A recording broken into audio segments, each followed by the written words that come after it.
Assalamualaikum warahmatullahi wabarakatuh.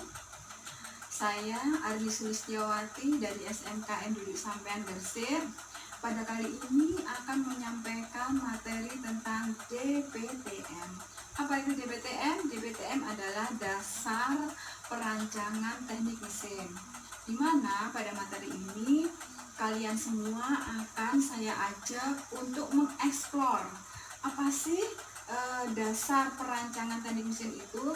Pada kali pertama saya akan menyajikan tentang sifat bahan logam dan non logam. Sifat logam dan non logam itu merupakan dasar di mana kalian siswa-siswa jurusan teknik, khususnya jurusan teknik pengelasan dan permesinan, kalian harus paham banget tentang sifat logam dan non logam. Sifat logam dan non logam itu sangat berpengaruh pada produk-produk yang akan kita buat. Dimana nanti pada prosesnya kalian harus tahu untuk logam dan untuk non logam ini yang sering digunakan dalam kehidupan. Pada prakteknya kalian akan banyak mengetahui berbagai macam material yang terbuat atau yang tersusun dari logam dan non logam.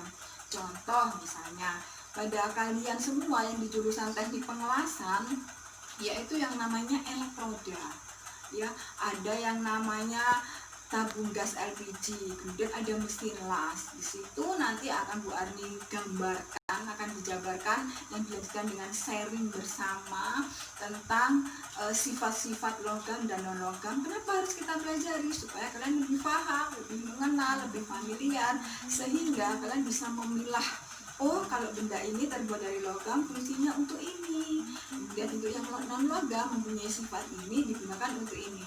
Baiklah, supaya mempercepat kita mengadakan proses belajar mengajar, nanti kita bisa eksplor juga materi-materi yang ada di rumah belajar.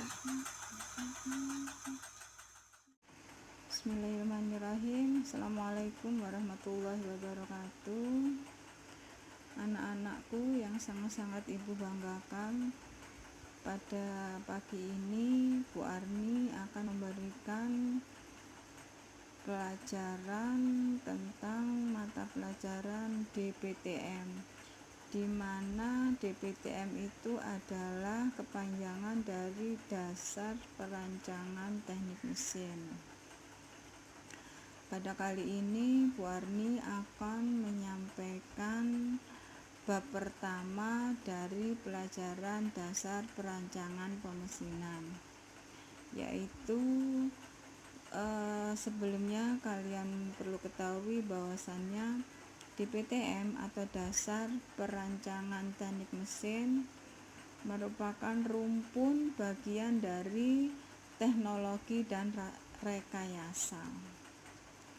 Ya, dari sini kemudian kita lanjutkan pada masuk bab pertama, yaitu mengenai sebelum mulai bab pertama kalian harus tahu apa tujuan kalian mempelajari tentang dasar perancangan teknik mesin.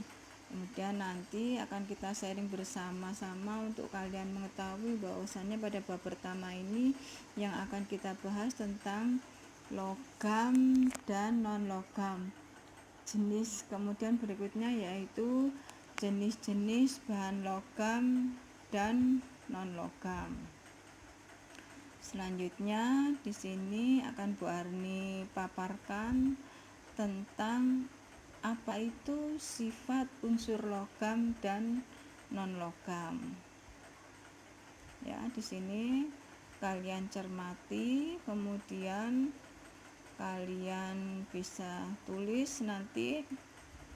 Kemudian selanjutnya yaitu tentang bahan logam. Apa itu pengertian bahan logam dan apa itu pengertian bahan non logam. Selanjutnya di sini nanti akan kita sharingkan bersama ya anak-anakku ya.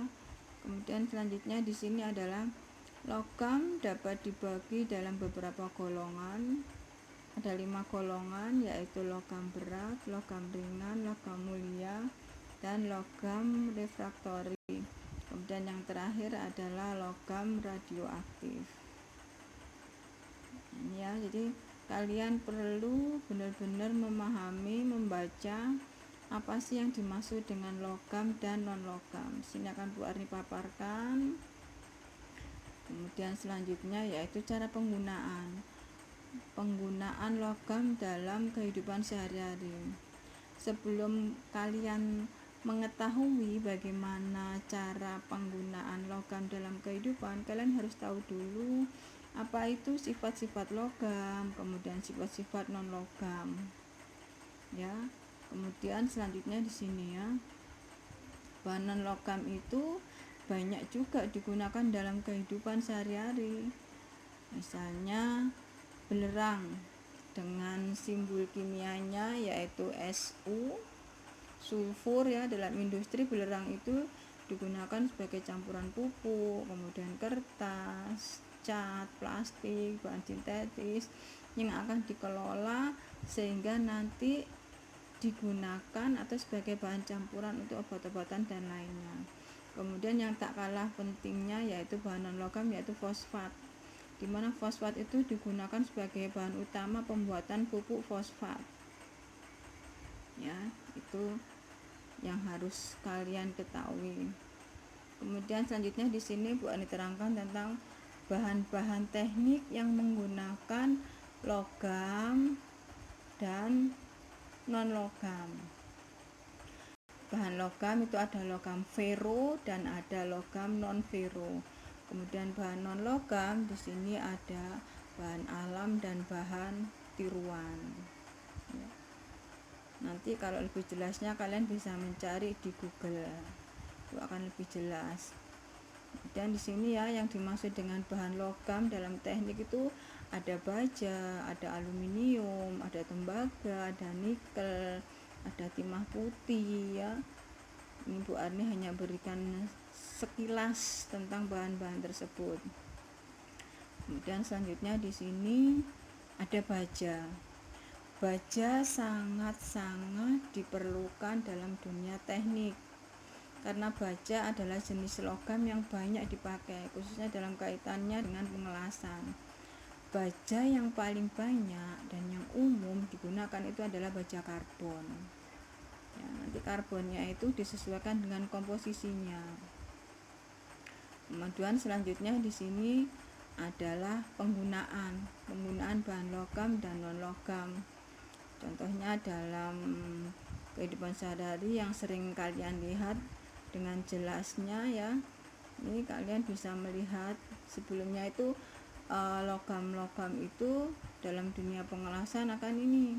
Kalian akan mengetahui bagaimana cara penggunaannya hingga menjadi produk yang dibutuhkan itu dengan cara masuk ke dunia industri, masuk di pabrik dengan cara pengelasan ya. Kemudian produk-produk tersebut nih di dalam dunia industri logam itu sangat dibutuhkan. Ini contohnya untuk pembuatan tabung ya. Dan tabung ini nanti bisa digunakan untuk menampung LPG, kemudian minyak dan sebagainya. Kemudian selanjutnya ini bahan logam itu dalam kehidupan sehari-hari kalian sering banget dan banyak dibutuhkan dalam masyarakat yaitu tentang penggunaan pagar. Pagar ini merupakan contoh dari aplikasi logam dalam dunia teknik khususnya besi ya. Dan selanjutnya selain untuk pagar, logam juga digunakan untuk ini ya, untuk rak bunga. Rak bunga juga bermacam-macam, nanti tergantung dari inovasi kalian khususnya di dalam pada jurusan welding atau dunia pengelasan kamu akan berinovasi dengan cukup kreatif untuk pembuatan rak bunga. Di sini ada contohnya, ada macam-macam semacam ini contohnya. Kemudian ini ya cukup menarik. Kita tahu bahwasanya pangsa pasar untuk dunia teknik itu sangat didominasi oleh dunia pengelasan. Ini ya.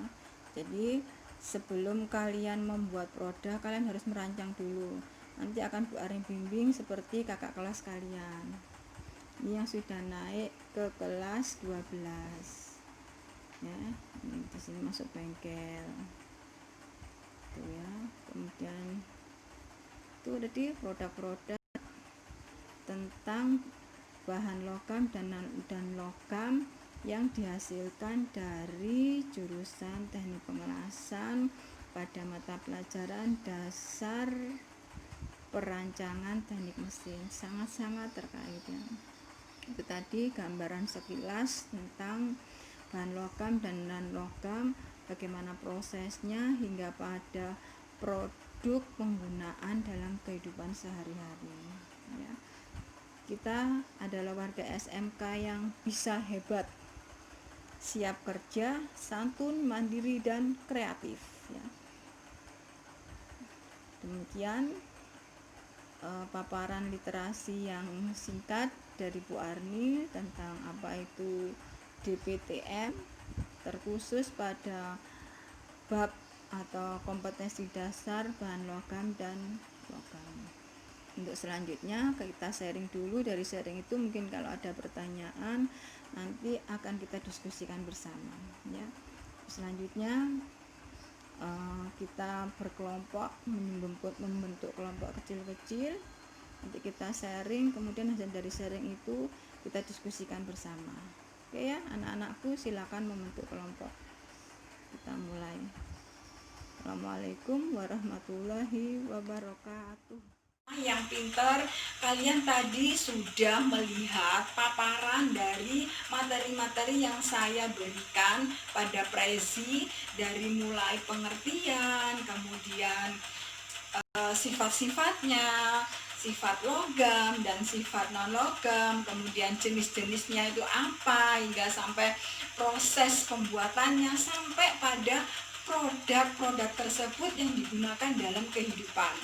Tadi yang logam itu Bu Ari sudah berikan, ada yang benda-benda logam itu bisa digunakan atau dipakai pada rak bunga, ada besi ya, ada pagar besi. Kemudian yang non logam itu adalah semacam kayak emas, kemudian plastik dan sebagainya, itu juga tetap berguna untuk kehidupan, namun tidak seluas atau tidak semultifungsi yang jenis logam. Oke anak-anakku yang hebat-hebat semuanya, setelah ini mari kita berkelompok, membentuk kelompok sendiri-sendiri. Kemudian nanti ada waktu kurang lebih 45 menit. Nanti kita akan diskusikan lagi apa yang kalian pahami dan apa yang tidak kalian pahami. Kita sharing, kita diskusi bersama, dan kita pecahkan bersama.